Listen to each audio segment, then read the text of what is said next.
नमस्ते दोस्तों, तो आज आपको एक बड़ी ही अचंभित एवं भयानक रहस्यमय कहानी सुनाऊंगी जिसमें आपको कुछ नई रहस्यमय बातें की जानकारी होगी।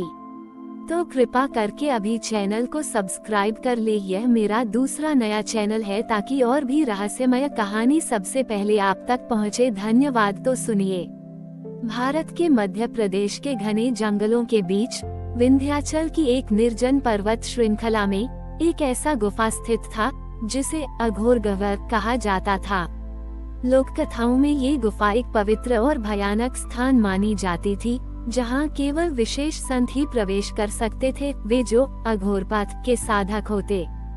गांव वालों का विश्वास था कि इस गुफा में एक शिवस्वरूप रक्षक वास करता है, न तो जीवित न ही मृत। एक ऐसा सन्यासी जो काल को भी आदेश दे सकता है, लेकिन वह केवल तब प्रकट होता है जब धर्म और अधर्म का संतुलन बिगड़ने लगे। गांव का एक युवक ऋत्विक, जो कभी तांत्रिक विद्या में रुचि रखता था, अचानक एक रात अजीब स्वप्न देखने लगा। हर रात उसे एक ही सपना आता, एक जटाजूटधारी साधु उसे बुला रहे हैं और कह रहे हैं, ऋत्विक, अघोर गह्वर जाग चुका है, धर्म रक्षक की आवश्यकता है।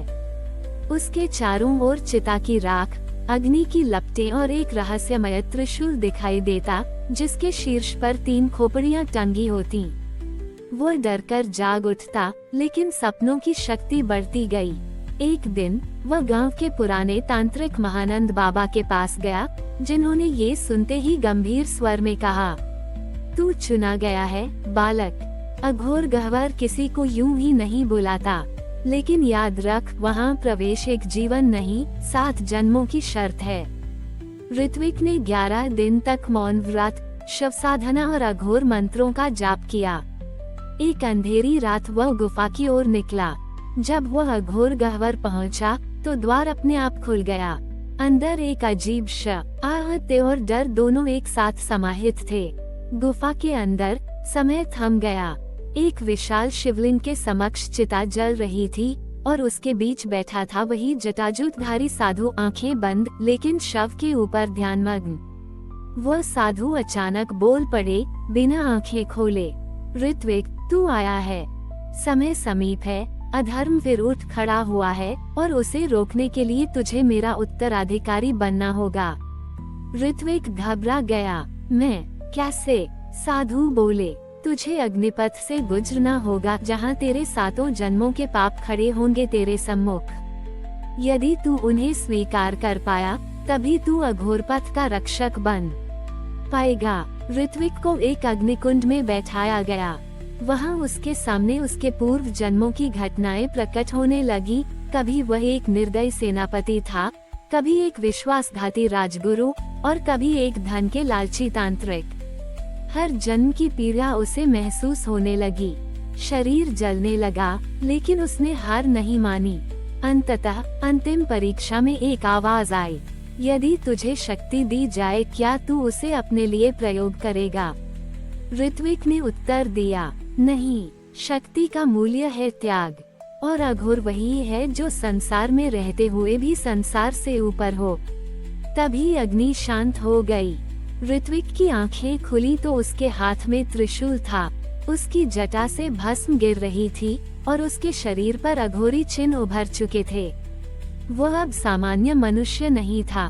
वह साधु मुस्कुराया, अब तू अघोरपथ का रक्षक है, लेकिन याद रख, तेरा अस्तित्व तभी तक है जब तक धर्म संकट में है। तेरे कर्म तुझे परिभाषित करेंगे, तेरा मौन तुझे शक्ति देगा। गांव में ऋत्विक फिर कभी नहीं लौटा, लेकिन जब भी गांव में कोई संकट आता, जब अधर्म हावी होता, लोग कहते, राख उड़ती है, चिता जलती है और अघोरपथ का रक्षक गुफा से निकल आता है। ऋत्विक के रूप में अब अघोरपथ का रक्षक एक नई जिम्मेदारी लेकर जंगलों में विचर रहा था। परंतु अधर्म की लहरें शांत नहीं हुई थीं।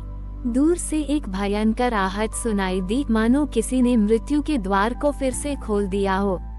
गांव के मुखिया के पास एक बूढ़ा संत आया। उसकी आंखों में गहरा भय था। उसने बताया कि पश्चिम दिशा के जंगल में मृत्यु कुंड नामक जगह से घबराहट की आवाजें आ रही हैं। मृतकों की आत्माएं अशांत हो उठी हैं और उनका शाप फिर से जाग उठा है। ऋत्विक को एहसास हुआ कि यह काम केवल उसके लिए ही है। उसने अपने त्रिशूल को मजबूत किया और उस दिशा की ओर बढ़ चला। जब ऋत्विक मृत्यु कुंड पहुंचा, तो देखा वहां चारों ओर भटकती आत्माएं, कुछ चीखती, कुछ विलाप करती। वो गड्ढा सामान्य नहीं था, वहां कोई गहरी ऊर्जा थी जो मृत्यु और जीवन के बीच के अंतर को मिटा रही थी। अचानक वहां से एक प्राचीन तांत्रिक प्रकट हुआ, कालमहेश, जो वर्षों पहले अघोरगह्वर से निष्कासित हुआ था। उसने कहा, ऋत्विक, तुझे ये समझना होगा कि अधर्म के इस युग में मृत्यु कुंड का शाप मेरे बिना नहीं टूट सकता। मैं वही हूँ जो इस शाप को नियंत्रित कर सकता हूँ। ऋत्विक ने कड़ा स्वर में कहा, लेकिन ये शाप गांव वालों की पीड़ा बढ़ा रहा है। तेरा तंत्र कैसे निर्दोष हो सकता है? कालमहेश ने हंसते हुए कहा, कभी कभी अधर्म को भी समझना पड़ता है, तब जाकर संतुलन बनता है। क्या तू तैयार है उस संतुलन को स्वीकारने के लिए? उद्धरण चिन्ह। ऋत्विक को एक कठिन निर्णय लेना था, या तो कालमहेश के साथ एक जोखिम भरे समझौते पर सहमत होना या फिर पूरी शक्ति से उसके विरुद्ध युद्ध लड़ना। कालमहेश ने चुनौती दी, यदि तू मेरे द्वारा दिए गए 3 रहस्यमय मंत्रों को समझ और ग्रहण कर ले, तो मैं मृत्यु कुंड के शाप को विराम दूंगा। यदि नहीं, तो यहाँ तुम्हारा अंत होगा। ऋत्विक ने दृढ़ता से कहा, मैं सत्य और धर्म के पथ पर चलूंगा, भले जो भी हो। कालमहेश ने 3 मंत्रों का उच्चारण किया, जिनमें सबसे पहले था कालवृक्ष मंत्र, जो जीवन और मृत्यु के चक्र को दर्शाता था। दूसरा था अहंकार भेद मंत्र, जो मनुष्य के भीतर के अहंकार को तोड़ता था। तीसरा था शून्य गाथा मंत्र, जिसमें शून्यता की शक्ति समाई थी। ऋत्विक ने मन और आत्मा से इन मंत्रों को ग्रहण किया।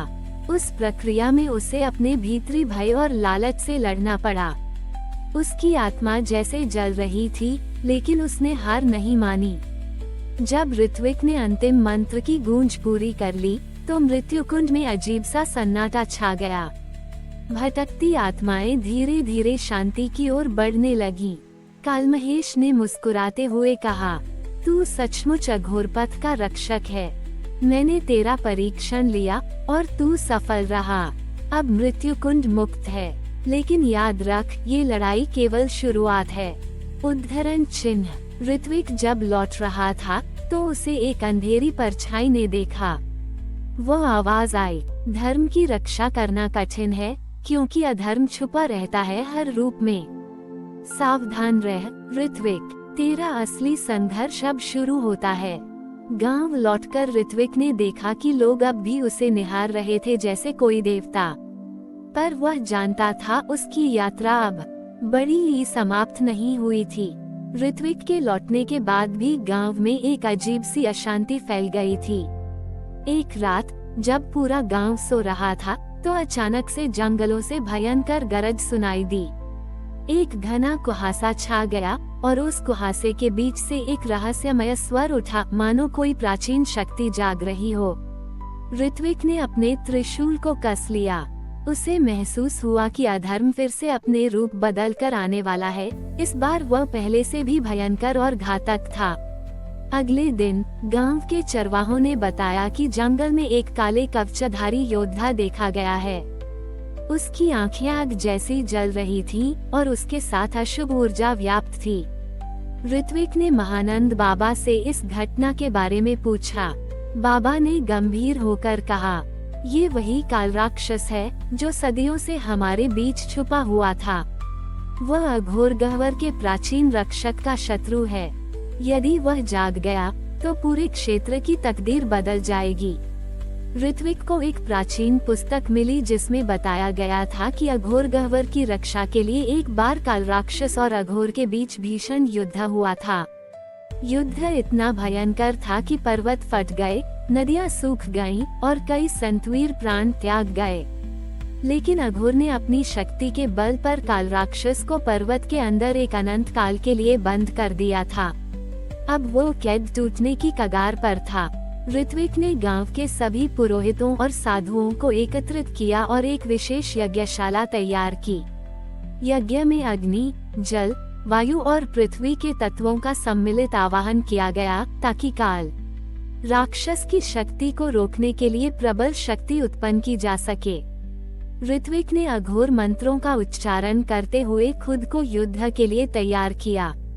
उसका त्रिशूल प्रकाशमान हो उठा और उसके शरीर से भस्म की खुशबू फैलने लगी। जब काल राक्षस ने पूरी शक्ति से हमला किया तो ऋत्विक ने अपनी सारी शक्तियां जुटा ली। उनकी लड़ाई इतनी तीव्र थी कि पर्वत दहलने लगे और आसमान में बिजली कड़कने लगी।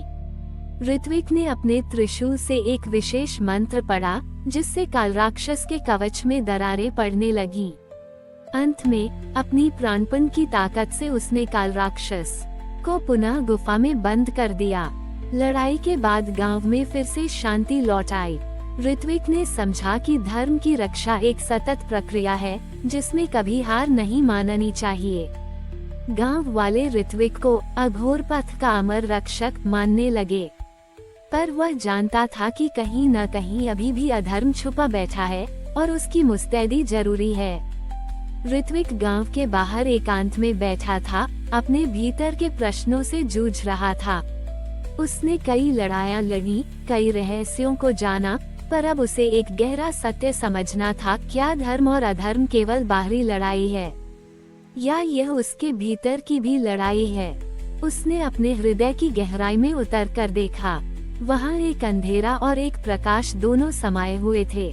वह जान गया कि जो लड़ाई सबसे कठिन है वह है अपने भीतर के अहंकार, भय और लालच से लड़ाई। ऋत्विक ने प्राचीन मंत्रों का अभ्यास किया और ध्यान की गहराई में गया। वहाँ उसे एक दिव्य अनुभव हुआ। एक प्रकाशमय आकृति ने उसे कहा, सचमुच विजेता वही है जो अपने भीतर के अंधकार को जीत ले। बाहरी युद्ध केवल बाहरी प्रतिबिंब है। जब तक आत्मा शुद्ध नहीं होगी तब तक वास्तविक शांति नहीं आएगी। ऋत्विक ने निश्चय किया कि वह केवल बाहरी शत्रुओं से नहीं, अपने अंदर की कमजोरियों से भी लड़ते रहेगा।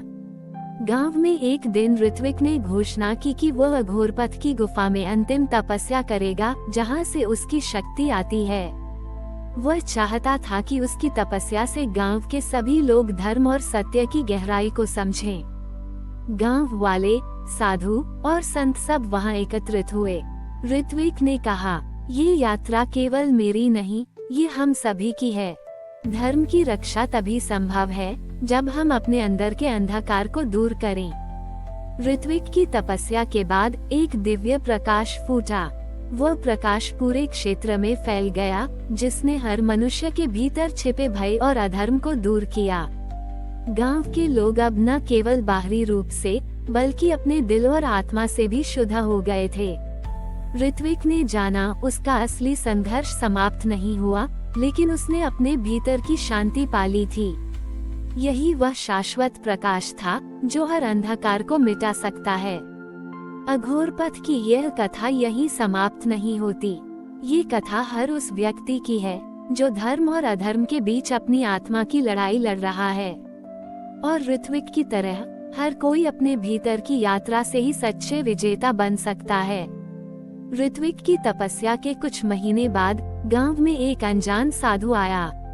उसके वस्त्र जर्जर थे, पर उसके हाथ में एक प्राचीन ग्रंथ था जिस पर अनोखे चिन्ह बने थे।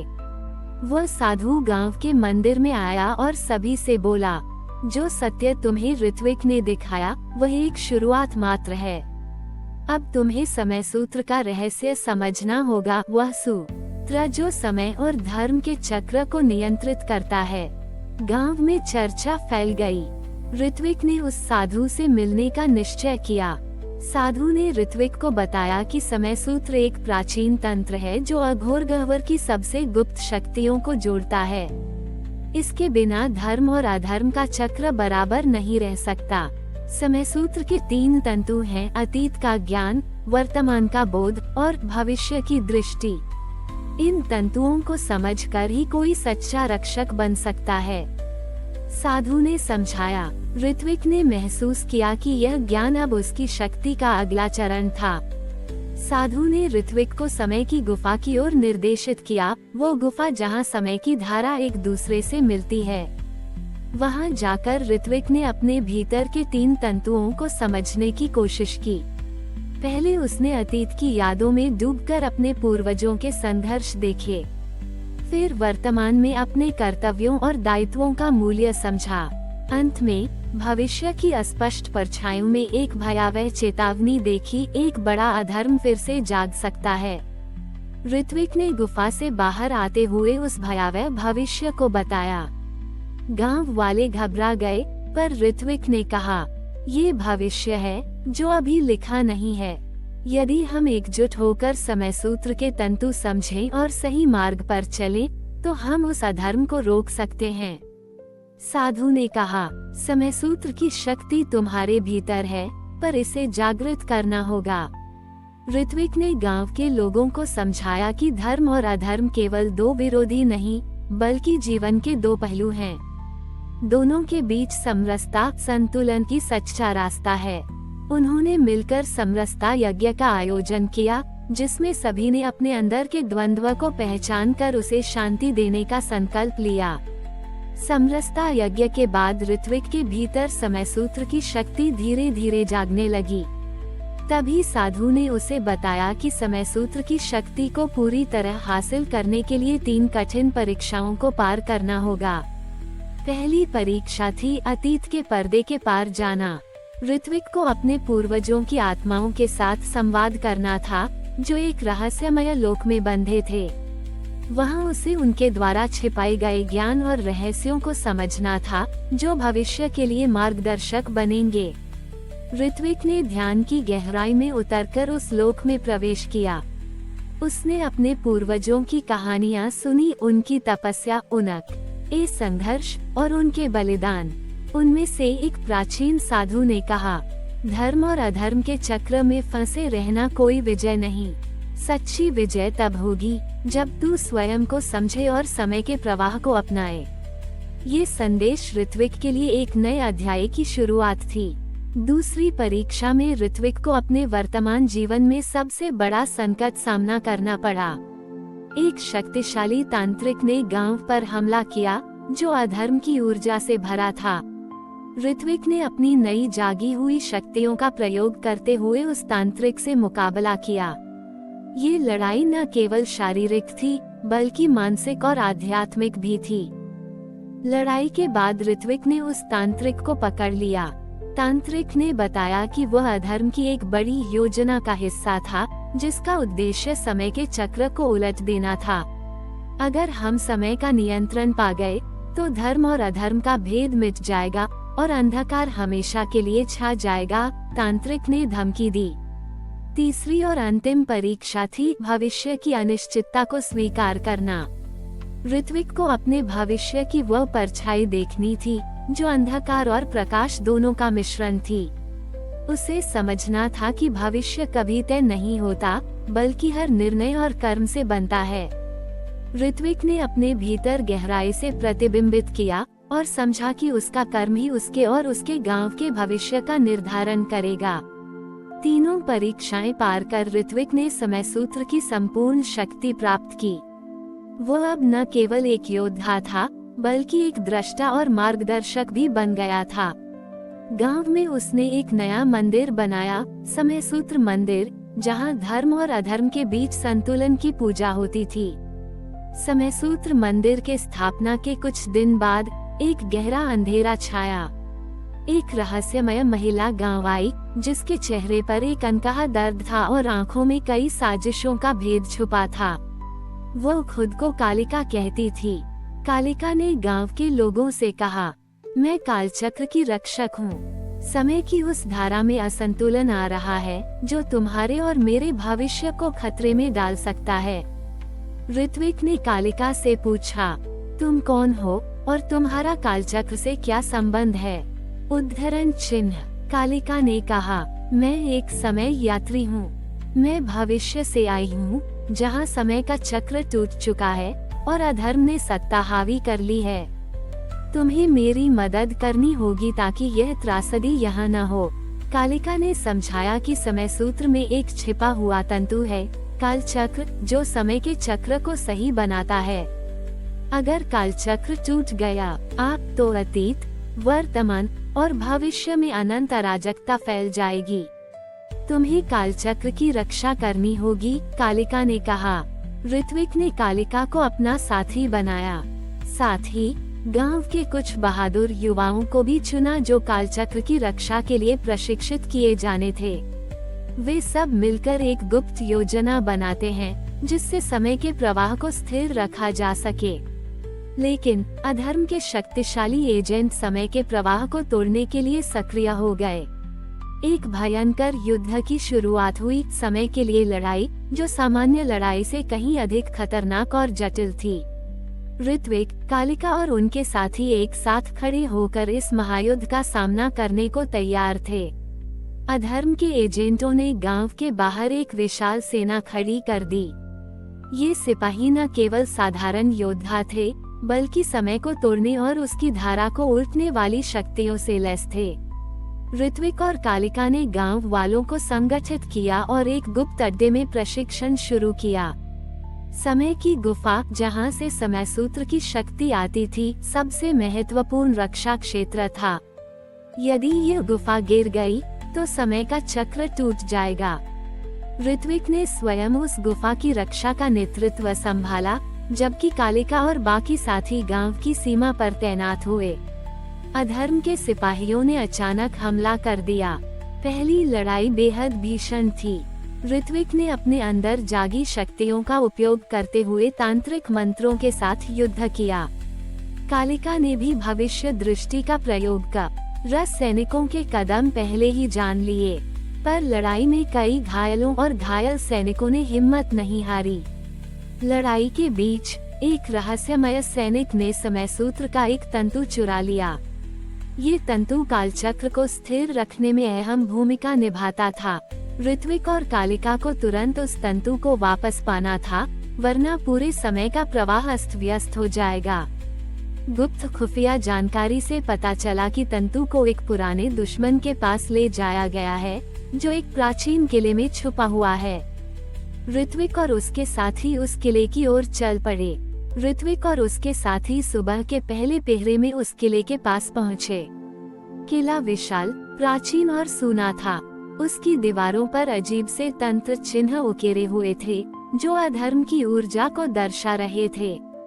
कालिका ने कहा, ये जगह अधर्म का गढ़ है, हमें सावधानी से कदम बढ़ाना होगा।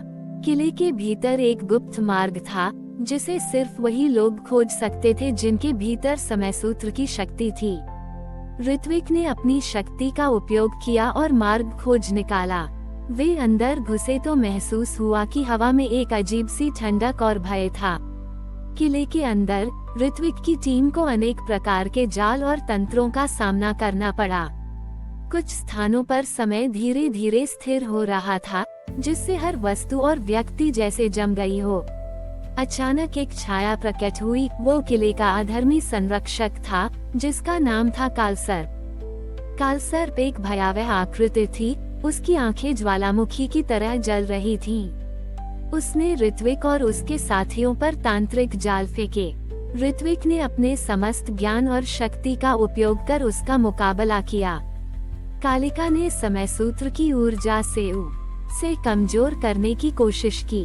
कड़ी लड़ाई के बाद कालसर्प घायल होकर पीछे हट गया, पर उसने चेतावनी दी, तुम्हें हारना होगा, नहीं तो कालचक्र सदा के लिए टूट जाएगा। कालसर्प के हटने के बाद टीम ने किले के सबसे गहरे तहखाने में जाकर वह समय सूत्र का तंतु खोज निकाला।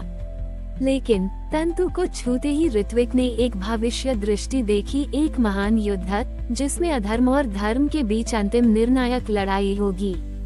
तंतु को छूते ही ऋत्विक को जो दृष्टि दिखी वह भयावह थी। आकाश में अग्नि बरस रही थी। कालसर्प के जैसे और भी अधर्मी योद्धा संसार के कोने कोने से उठ रहे थे।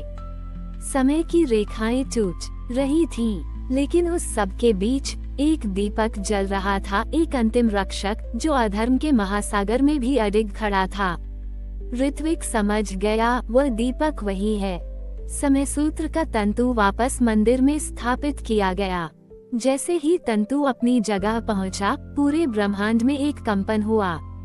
कालचक्र ने गति पकड़ी, लेकिन तभी एक अंतिम द्वार खुला, कालांत द्वार, जो केवल तब खुलता है जब समय का संतुलन पूरी तरह खतरे में होता है। ऋत्विक ने कहा, मुझे इस द्वार में प्रवेश करना होगा। यही अंतिम यज्ञ है समय की रक्षा का। कालिका ने आंखों में जल भरकर सिर झुकाया। वह जानती थी, ये यात्रा एक जीवन की कीमत पर पूर्ण होगी। ऋत्विक कालांत द्वार में प्रविष्ट हुआ। अंदर सब कुछ शून्य था, न ध्वनि न प्रकाश। वहाँ केवल एक अंतिम विकल्प था, या तो वह अपने अस्तित्व को समय में विलीन कर दे, या कालचक्र को टूटते हुए देखे। ऋत्विक मुस्कुराया। उसने नेत्र बंद किए और कहा, यदि मेरा लय समय की धुन बन जाए तो यही मेरी मुक्ति होगी।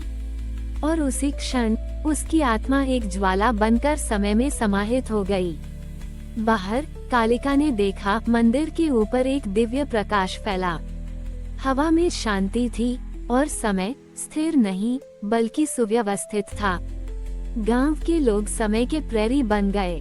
कालिका ऋत्विक की स्मृति में एक शिला बनाकर खड़ी हुई, जिस पर लिखा था, जो समय को समझे वह स्वयं को जान ले, जो स्वयं को दे दे वही काल का देव बन जाए। हमारी और भी आध्यात्मिक एवं अनोखी कहानियाँ देखने के लिए हमारे चैनल पर जाए तथा धार्मिक एवं पौराणिक अनोखी कहानियाँ हमारे चैनल पर है। कृपया जाके देखें तथा हमारे चैनल को सब्सक्राइब करके रखें और वीडियो लाइक जरूर करें। धन्यवाद।